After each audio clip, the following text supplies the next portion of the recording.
Before the sun appears, the farmer is already awake. Darkness still clings to the small house built of rough stone where the cold seeps through every crack in the walls.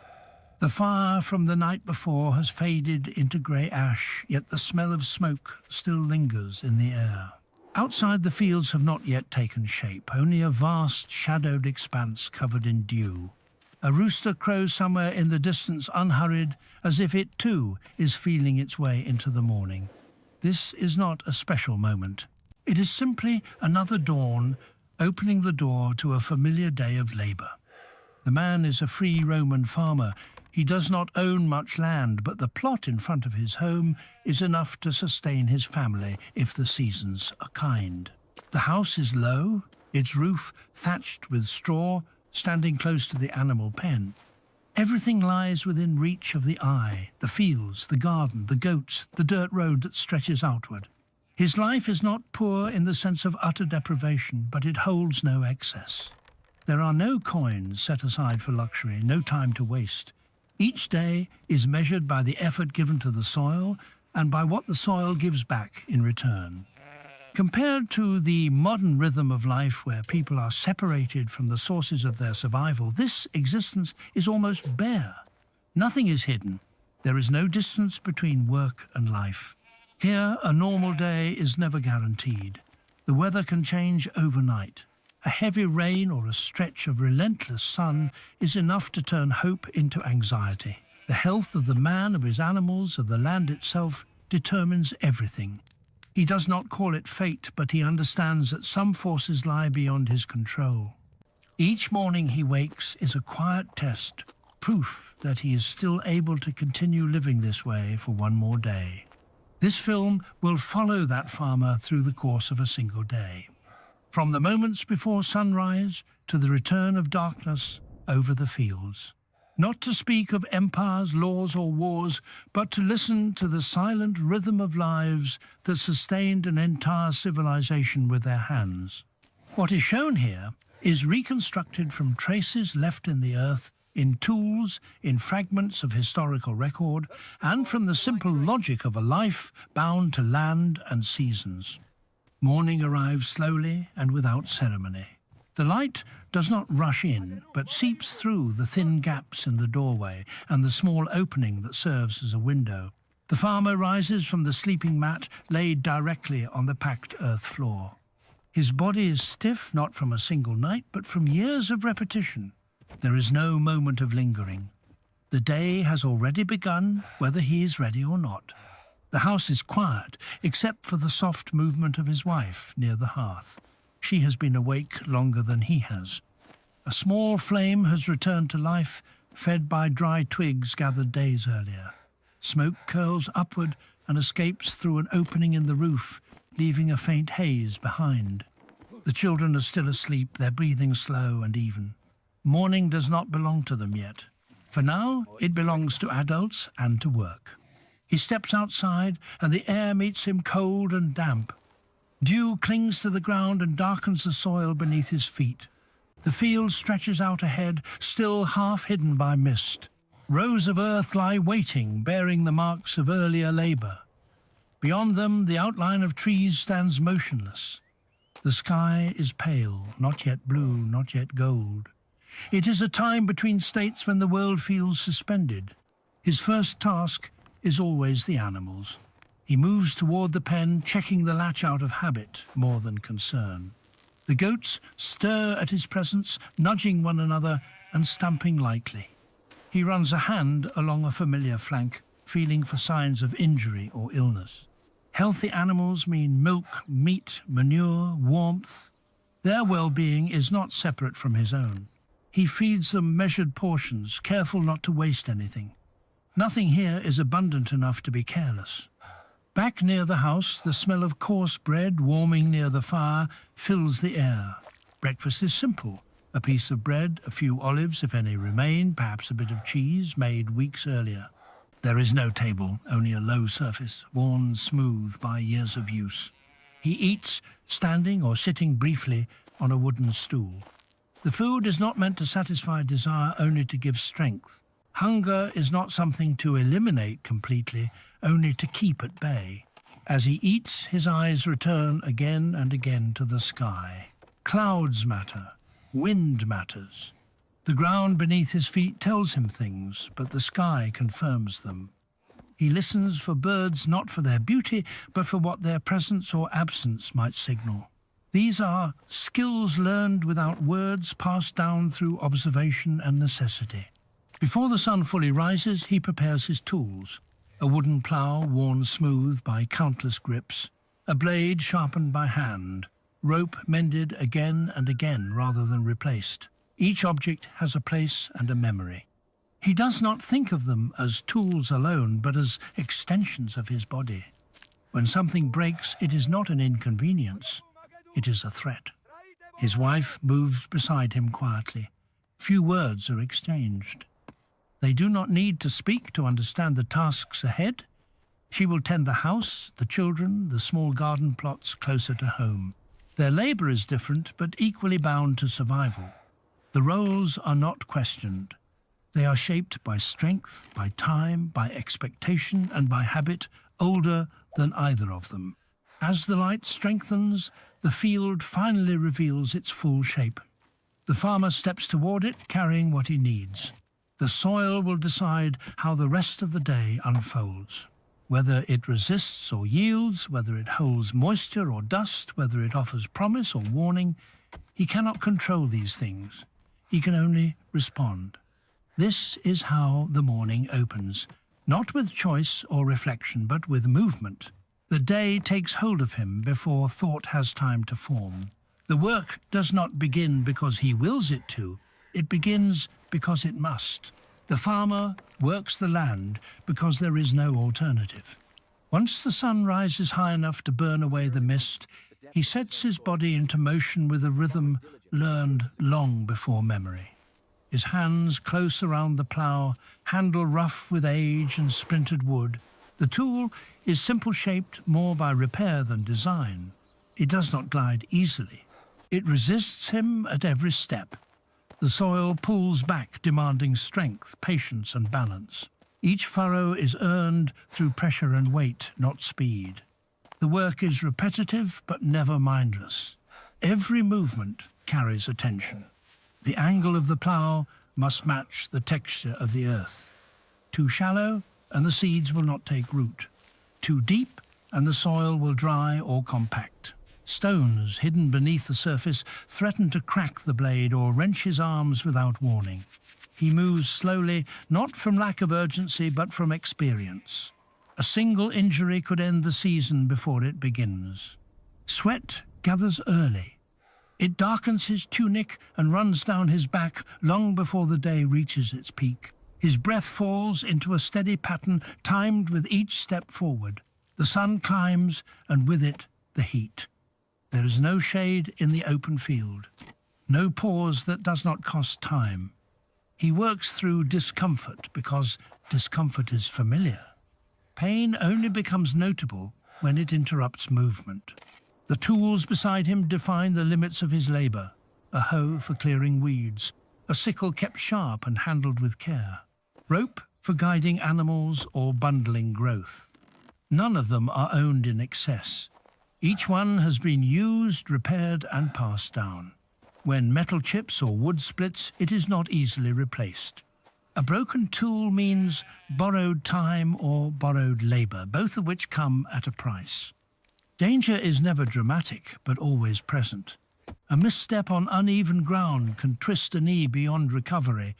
A slip of the blade can open skin deeply enough to invite infection. Heat can dull awareness. Hunger can weaken grip. There is no healer nearby, no certainty of help. Risk is managed through caution, not protection. The farmer does not think of his work as brave or harsh. It is simply what the land requires. Other figures appear in the distance, working their own plots.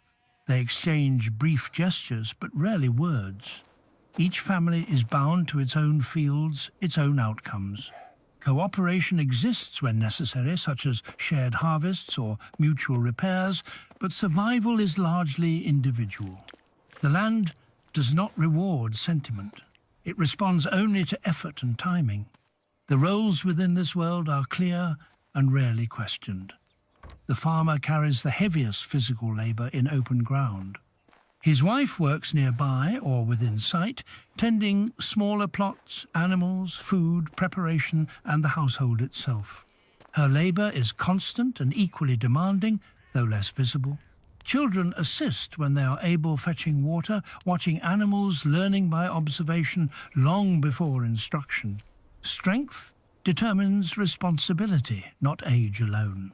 Social position is written into the body. Calloused hands, bent posture, scarred skin. These marks signal who belongs to the land and who does not. The farmer knows that others live differently. Merchants, soldiers, officials, but those lives pass through this world without stopping. They do not bend to the soil. They do not measure days by growth. Their authority feels distant, abstract, and rarely helpful. What matters here is what can be seen, touched, and endured. As midday approaches, he pauses briefly, not to rest, but to assess. He wipes sweat from his face, drinks sparingly from a clay vessel, and looks across the field. Progress is measured in lines, cut, ground, turned seeds placed. There is satisfaction in visible change, but no sense of completion. The field is never finished. It only moves from one stage to the next. Fatigue settles in layers, first in the arms, then the back, then the legs. He adjusts his stance shifts, weight, changes grip. These small corrections allow him to continue. There is no thought of stopping until the light or the body forces it. Stopping early invites loss later. The farmer is aware of his place in the wider world, even if he rarely engages with it. Taxes will be owed, grain may be taken, orders may arrive carried by men who do not work the land themselves. These pressures are accepted without protest, not because they are just, but because resistance costs more than compliance.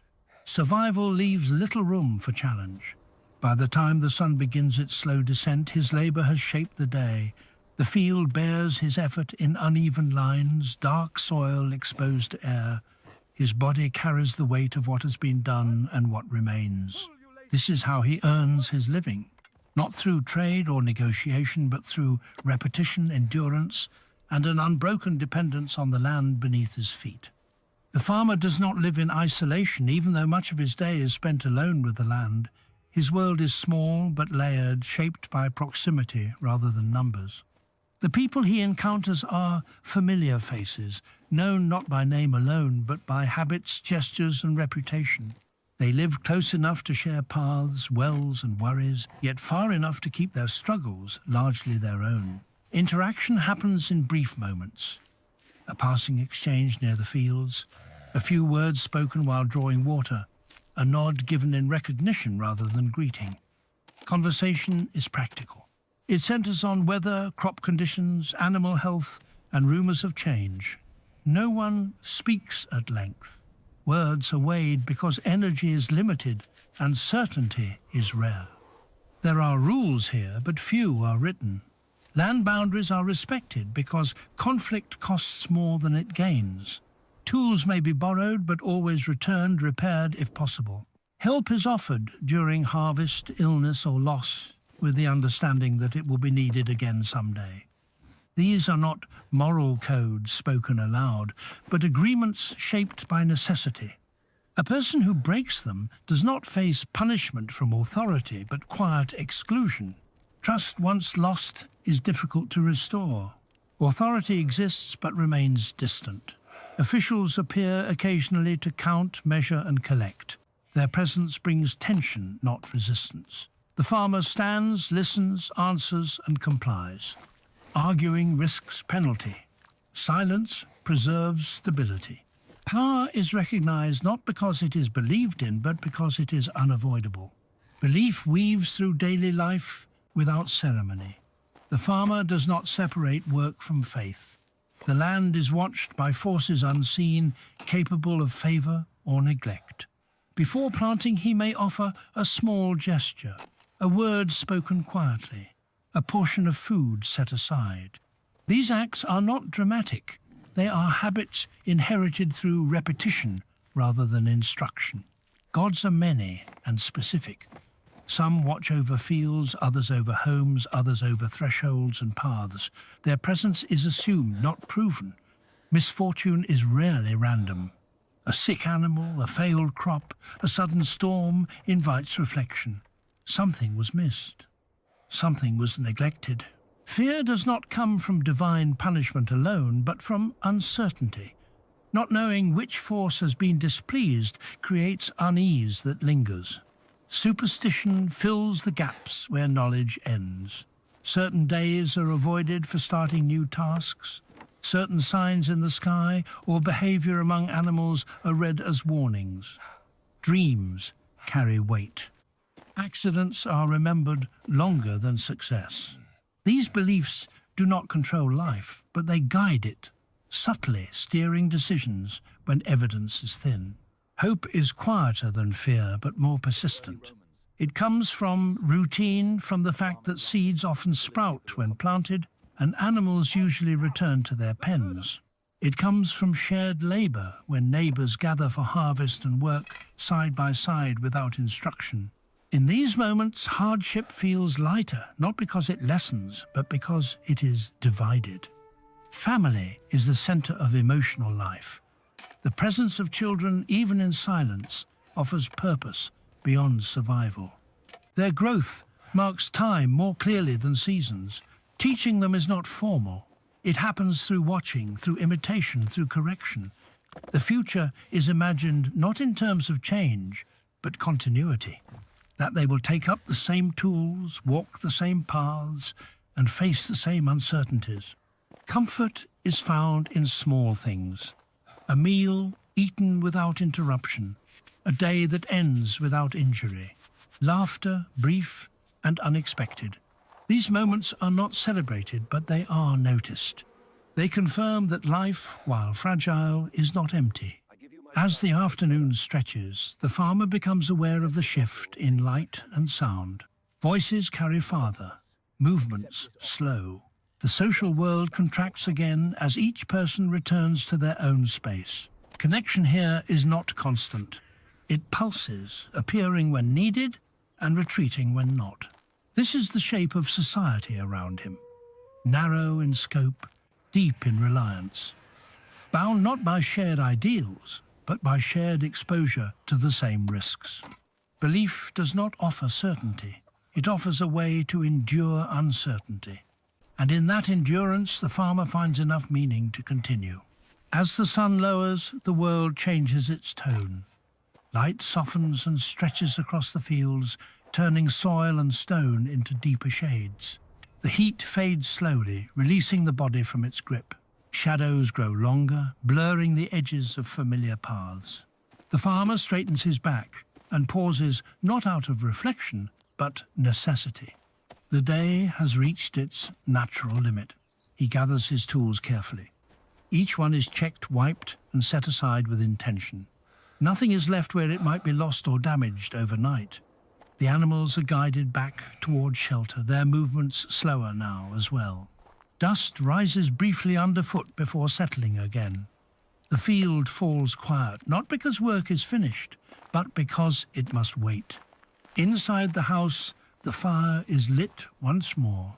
The space grows warmer as flames catch and flicker against the walls. Evening brings a different rhythm, one shaped by closeness rather than effort. Food is prepared from what is available: grain, legumes, vegetables, preserved, meats, if there is any left. The meal is simple but steady. Everyone eats from the same source, seated close enough to feel one another's presence. Conversation returns here, not in long narratives, but in fragments. The day is recounted briefly. What was done, what remains, what might change. Children listen more than they speak, absorbing tone and pattern. Stories are rarely about distant events. They revolve around work animals, neighbors, and signs observed during the day. Memory is shared not to entertain, but to record. As darkness settles outside, the world narrows further. The boundaries of safety pull inward. Beyond the reach of firelight lies uncertainty. Sounds carry differently now. A movement in the grass. the call of a night bird, the rustle of something unseen. The farmer listens, not with fear alone, but with alertness shaped by habit. Night carries risks that daylight does not. Predators wander closer. Illness feels heavier when rest does not bring relief. A sudden noise can wake the household instantly. There are no locks strong enough to guarantee safety, only routines meant to reduce chance. The fire is kept alive as long as fuel allows. Doors are secured, animals are checked one final time. Before sleep, the farmer turns his thoughts forward. Tomorrow exists as a continuation, not a promise. There will be work if the body allows it. There will be uncertainty whether the sky holds rain or sun. He does not imagine change beyond this cycle. Hope takes the form of endurance, that the land will respond, that strength will return by morning. Rest comes unevenly. The body lies down, but the mind remains lightly awake.